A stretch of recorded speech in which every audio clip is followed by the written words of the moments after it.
Hello, I am Kobold, And I'm Bomet. and welcome to Inventor's Fair.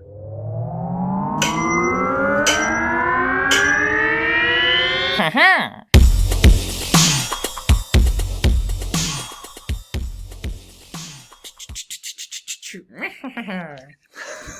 Yeah, I'm super happy with how the intro turned out. Nicely done on the music, and I'm happy with Thank you. my simple little animation thing. Somebody commented that it should be a kobold laughing instead of a goblin. But I mean, just because it's a goblin feature doesn't mean it's a goblin laughing, right? It's just heavily implied. Just heavily implied. Just very heavily implied. But it works really well with the whole Uh, smelter and everything. Anyway, let's jump right into it. What have you been playing this week, Beaumont? So I haven't played too much this week. The one thing I did do was I did a quick draft of Wilds of Eldraine, which I thought was going to go really well because I felt really good about my deck. It was like white and blue, and it cared about like the rolls and sacrificing enchantments and getting benefit from that. Yeah. I won 2 of my games and then got stomped the other 2 games. Yeah. So other 3 games. So that's too bad. But it was fun. It's fun to play with those cards. I haven't done too much with them, so it's kind of to be expected that I didn't necessarily do too well, but also it was fun to see them and to play with them and to kind of understand them a little more. Yeah, I think I had a blue, black, green deck I did pretty good at my pre-release. I did 2 out of 3 I won, so it's pretty solid. This week I played a premiere draft. No, I played the sealed event for the Tarkir remastered on Arena. Every once in a while when they do a remastered something like that. I did one for Innistrad where I paid the $10 to buy enough gems because I never keep my gems around. I always use them for events and stuff.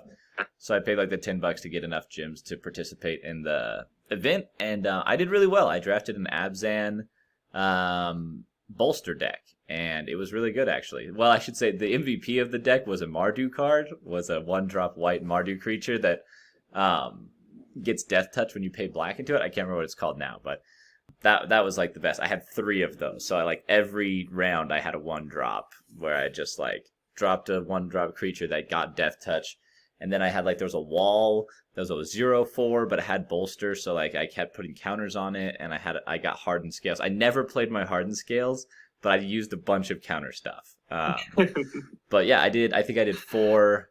I won 4 of my rounds and lost 3, so it was pretty good. I made back the gems that I had paid for. I bought 1,600 gems, and I won the 1,600 gems plus 3 packs, so it wasn't too bad. I didn't get my $10 back, but I got my gems back.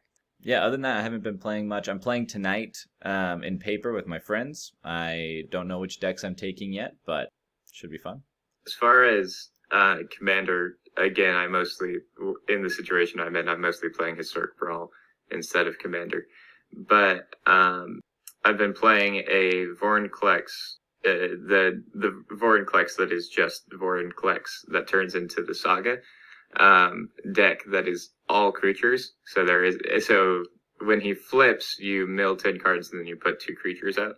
So pretty much it's just all creatures. So you're always getting something, even if it isn't the best thing. So it's just like a bunch of ramp and then doing that and then putting 1/1 counters on everything because he also puts 1/1 counters on things when he flips.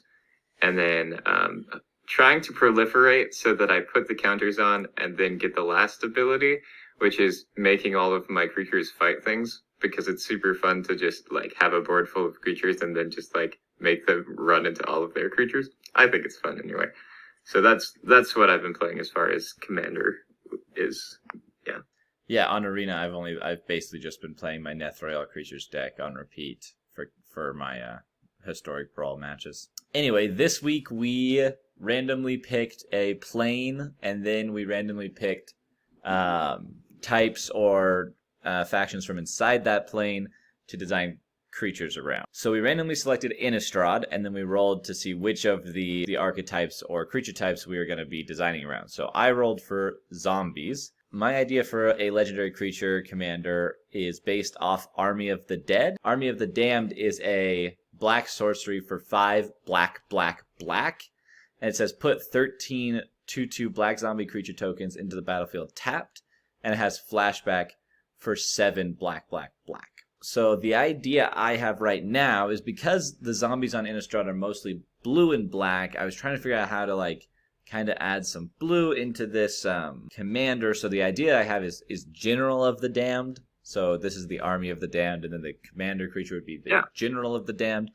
So right now I have it as a blue, black, black, black, 3/3 legendary creature zombie that says at the beginning of each upkeep, if you control 12 or less zombies, create a 2/2, a tapped 2/2 black zombie creature token. And then it says zombie tokens you control have Intimidate. And then because of the flashback thing on Army of the Damned, I have it as 5 black, black, black, return General of the Damned from your graveyard to the battlefield tap. That's like the general idea. I was trying to think if maybe I could make it cost way more because like this is such an expensive card, but then have it discounted for the number of zombies in your graveyard or on the battlefield, like kind of like Abomination of Llanowar's Power. Or Hogak. Or Hogak, yeah. So nothing went wrong with Hogak. Nothing went wrong with Hogak. Totally fair Magic card. So what do you think? I need to stop moving my cursor around because that records into the video. So the card I was thinking of is Endless Ranks of the Dead. So let me read that to you and we can talk about it. So at the beginning of your upkeep, put X 2/2 black zombie creature tokens onto the battlefield, where X is half the number of zombies you control rounded down. So that's why I was thinking of that. So you get, the more zombies you have, the more zombies you get kind of thing is why I was thinking of that. I like the idea of making it more like the Endless Ranks of the Dead. I like, the one that you said, Army which was of the Damned. Army of the Damned, that's right. I think either way is good with that. I think maybe you keep the casting cost the same, but you change the flashback cost to depend on how many zombies you have, either on the field or in your graveyard. I think either one's fine. But then my other question is creating a zombie at every upkeep too powerful? Because like there's lots of cards that do that kind of effect, right? Where like at each upkeep you do a thing, and this maxes out at 13. You can only hit 13. Is blue, black, black, black enough mana to spend for an ability that's that good, right? Like that's a pretty good ability. They do enter tapped. Mm-hmm. And they max out at 13. Then you're creating a token every round. You're adding to your zombie count, and they're tokens, but things like Champion of the Perished are going to do really well off of that. They're going to get 4 counters every turn cycle. It's a little bit of that. The one in the black legendary creature from Jadar Ghoul-Caller of Nephalia. Mm-hmm. He can only get one other zombie though. But what ends up happening is you just care about having the one other zombie and you sacrifice it every turn and you get value off of that. So it might be that it needs to be a little bit more expensive mana cost wise to justify that every much turn. Token generation. Did you say, and it's just on your upkeep, right? It's not. No, I have it right now. It's every upkeep, every whole turn cycle. Yeah.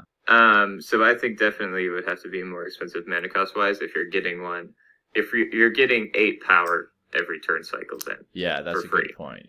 8 power and toughness every time it goes around to the table. Yeah. So what if there was a qualifier on it, like you had to have a zombie? If you control at least one other zombie. No, that's just getting too complicated. It could just be your upkeep, and then it still maxes out at the 13 zombies, and it cares about all zombies, not just tokens. Which right now it also says that if you control 12 or less zombies, but then it's still at your upkeep. But then maybe the token doesn't enter tapped. If it's just a 2/2 that enters on your turn, doesn't have haste. Or you can qualify it a different way, like at someone's end step. If a creature died this turn, you create a zombie. Actually, I like that, because then you're like adding to the ranks, right? Like you're adding to the army. Something died, now you get a zombie. Yeah, I like that. At the beginning of each end step, if a creature died this turn and you control, then it gets complicated. And if you control 12 or less zombies. I think at that point you don't necessarily need to put the 13 qualifier on it. Yeah, that was mostly a flavorful thing, but it doesn't necessarily need to be on there. Yeah, I like that. So what do you think about the tokens have Intimidate? Zombie tokens have Intimidate. I think that's fine. I think that it will be. I think it definitely makes them more powerful. And if you're gonna have a whole horde of them, then that maybe would be difficult. But I think maybe Intimidate is too much. Actually, now that I'm thinking about it more. Yeah, that's fair. I like a commander to have something that cares about the creatures that you like. It helps you make the creatures, right? But then also like lets you draw cards or is an anthem or something like that. But there's quite a few zombie anthems already. Like we don't necessarily need more zombie anthems, or like at least the design space doesn't seem that interesting to me right now. But I wonder if there's something like, Tovolar is like such a great example of like a creature type matters commander that is powerful and can still be fun, right? So like he cares about when your creatures deal damage, you draw a card. So I wonder if there's something that I could do like sacrificing 3 zombies, draw a card kind of thing. Because obviously Pippin has shown us that sacrificing 3 foods and drawing a card is very powerful. So I don't know if we're creating this many zombies. Yeah, I hesitate to slap draw a card onto every commander. Fair enough. So that was something I came across when I was designing mine for this week too. Oh, yeah. Because Tovolar is a great example of the kind of commander that I was looking to build. Oh yeah, that's right. Spoilers. But one thing I think that you could do instead of drawing cards is returning creatures from the graveyard. Okay. And I think maybe you attack with some amount of zombies, and when you attack with some amount of zombies, they drag up something else, either tapped and attacking or just to your side of the battlefield and through the battlefield. Yeah, I wonder if then I could add if you attack with 13 zombies, return a zombie card from your graveyard to the battlefield tapped and attacking, it gains indestructible until end of turn. I like that. I think if you're attacking with 13 zombies, you get a creature from everyone's graveyard. Oh, I like that a lot too. That's a lot of zombies. Because it also cares about the fact that, other people's graveyards are being filled. Yeah. Yeah, I like that a lot. Yeah. So then just to break down mine real quick, it'd be like, the casting cost right now is blue, black, black, black, which, is fairly restrictive. I had it as a 3/3. I have a comment about that too. Yeah. Where is the blue coming from? Zombie creature identity. I think maybe for this one we drop the blue. I know Innistrad zombies are often blue and black, but there is a lot of blue stuff about taking stuff from other people's graveyards though, as far as like blue black. That's true. There's a lot of blue black. Yeah, I guess it's kind of mind controlling. Yeah. That works. Yeah. I mean horrors, Garuda, all that stuff. Mm-hmm. So blue, black, black, black. It's a 3/3 zombie. It says at the beginning of each end step, if a creature died this turn, create a 2/2 black zombie. Do we decide tapped or not tapped? If it's just not tapped. Not if tapped, it's got the qualifier. And then it says if you attack with 13 or more zombies, return a creature from each player's graveyard to the battlefield tapped and attacking. Under your control. Yeah. And then sounds good. Cool. I like that idea. I think that could be a fun build around trying to get, maximum density of zombies attack, get things back from other people's graveyards. Cool. Yeah, I like that a lot. Nice. Thanks. All right. So what was your faction from Innistrad that you rolled? So I rolled werewolves, which is a tough one. There's really only one werewolf commander so far, and it is Tovolar. So it's funny that you brought him up. I actually forgot that you had gotten werewolves. There's another werewolf commander. I can't think of his name. There's one other legendary werewolf, but he's not as good great. as Tovolar though. Tovolar is just really good. Yeah, Tovolar's really good. Especially because they changed kind of the way werewolves work. Yeah, this is an interesting design space with transforming and stuff. I'm interested to see what you got. Yes. So here's my plan. One, and everybody will soon know, that I love the card mechanic Flash. Flash and werewolves go together very, very well, because you can play all your spells on someone else's turn. Oh, yeah. So I think making a red-green werewolf... That's funny, because there's only red and green werewolves, except for there's one blue one, which is the Suspicious Stowaway? It's like a pirate. Yeah, Suspicious Stowaway. Yeah. So I was I could make it all 3 because I love blue also, but I was like, that feels like a stretch. So just a red-green werewolf. I think it's interesting. So it would give all of your creatures flashed. So it would give creature cards flash. It wouldn't give all of your cards flash. Right. Giving creature cards which we've seen on other cards feels too. Pretty in line for red green. I could see that. Yeah. So I think what I want to do is I want to do 2 things. I want to, if it's not your turn, I want to reward you for playing creatures, and if it is your turn, I want to give those creatures haste. Is pretty much the idea. Gotcha. Okay. Essentially, either way you play it, you're kind of getting rewarded for it. My question there is, I'm not sure the best way to reward because again, I'm not always a fan of just slapping draw a card onto everything. It's almost like I could do something. It's like a riot almost, where if it enters the battlefield not on your turn, you put a 1/1 counter on it. But if you enter on your turn, then all of your werewolves get a little boost. Oh yeah. As they enter the battlefield. So that would be kind of what I was thinking. Then there's the other side. Okay. Because right. So that's like the human side, more or less. Mm-hmm. Okay. Yeah, that's the human side. Would be something like 2 red-green probably, and then he'd be like a 4/5 or a 3/4 on the human side. Yeah.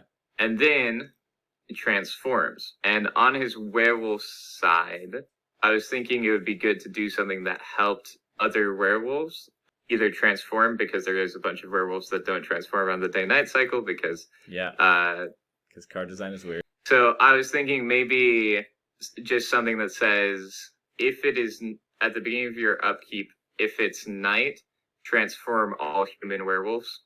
So any of the ones that have the human werewolf text on them will transform into non-human werewolves, just werewolves. That's on another card. I'm trying to remember. Yeah, I think it's on a wolf enchantment or something. Yeah, I think it's on like Moon Mists or something like that. So whenever he's a werewolf, all of your all of your werewolves transform pretty much, so that you are getting that. And then I think also he would give all of your wolves trample. So on one side, you're getting a little bit of a boost, either bigger or stronger. And then once it turns to night, he gives them all trample. And then he keeps the haste or the 1/1 counter thing. Okay. But he doesn't give everything flash. So it's mostly just about giving your things haste, I guess. Yeah, okay. So then, but then if they enter on, still not on your turn, they still get a counter. Yeah, or maybe 2 counters. When he transforms, you get 2 counters if you can cast something at flash speed. Because I was just looking, there is other cards in green that like let you cast at flash speed or whatever. Yeva, Nature's Herald, is a legendary elf creature that has flash, and then it says you may cast green creature cards as though they had flash. So there's like things you can use. Does it count just werewolves that enter, or just creatures that enter not on your turn? I had just put creatures down. Yeah, I think because in green there's not like an overabundance of flash stuff, and red, there's not like an overabundance of flash stuff. It might be okay to just leave it as creature. Then if you ambush Viper somebody, the ambush Viper is a little better. Yeah, I mean, not that the ambush Viper needs to be better, but I think maybe also there's a space here where the commander actually isn't a werewolf. It just benefits werewolves. Okay.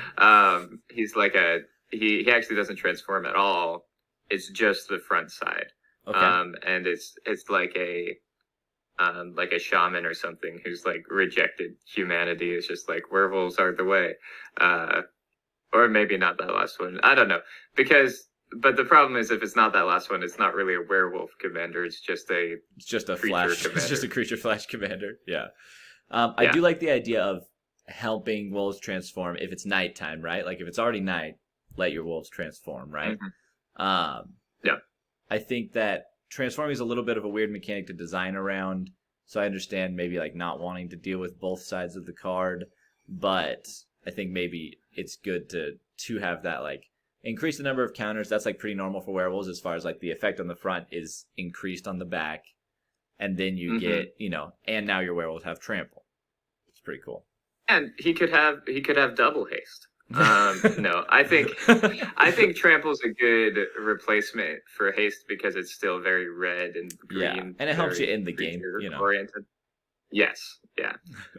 So I like that. I think it's harder to get creatures in on other people's turns, but I think that's fine. I think that's right. You're progressing the game along. You've already hopefully gotten creatures out by the time you're transforming. Yeah, I like that idea a lot. Any idea for a name for this creature? An Innistrad name? Ooh, no, I haven't. But we could do something like, oh man, I'm just having other creatures' names come into my mind. I'm just having other legendary creatures' names come into my mind. No worries. For reference names, we've got like Turley. Turley. Turley's Good, yeah. Turley, I like the idea of he could be the frenzy monger. The frenzy monger.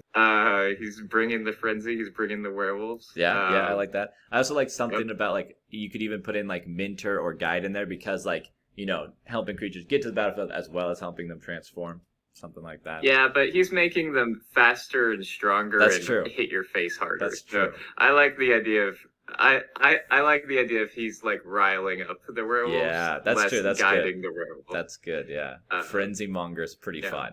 Yeah, Turley Yeah. frenzy monger is that the back side or the front side? Front side, and then the back side is Or just the moonlit frenzy? a Moonlit Frenzy's good. I was thinking something like that where he's just become the frenzy afterwards is Yeah, kind of the yeah. implication of the name. Yeah. Moonlit Frenzy's good. Yeah. Yeah, I mean you can do whatever. Well, when we get the mock-ups for the cards, you can send whatever you end up coming up with. Great, awesome. I like that. Yeah. Yeah, me too. Do you want to recap your card real quick? Yeah, so mine's fun. It's got two sides. This is Turley Frenzy Monger is the front side. It's a human werewolf creature. It costs 2 red-green. It gives all creature cards flash. If a creature enters the battlefield your opponent's turn, it gets a 1/1 counter. If it enters on your turn, it gets haste. Then when it transforms, so it's day-bound, so then it'll do the normal day-night things. When it transforms into Turley Moonlit Frenzy. It has, your creatures have trample, transform all human werewolves at the beginning of your upkeep, so it'll transform all werewolves, not just the most recent ones when it's nighttime. And then it gives creatures that still enter the battlefield on your opponent's turn, it gives 2 1/1 counters, and on your turn it gives all of your creatures trample. Nice. Very cool. All right, that's pretty cool. I think that's a fun design, and this is a fun episode to talk about Innistrad and stuff. I'm still running the giveaway for once my channel reaches 500 subscribers, I'll give away my Gishath and the dinosaur cards that go with it. So subscribe, like, etc., and comment what planes you'd like to see us design from in the future. Yeah, this was super fun. I really enjoyed having a space that's pretty known and trying to design within that space. It was definitely fun. Yeah, I enjoyed it a lot too. Sweet, awesome. Great, then I'll see you next week. Thank you.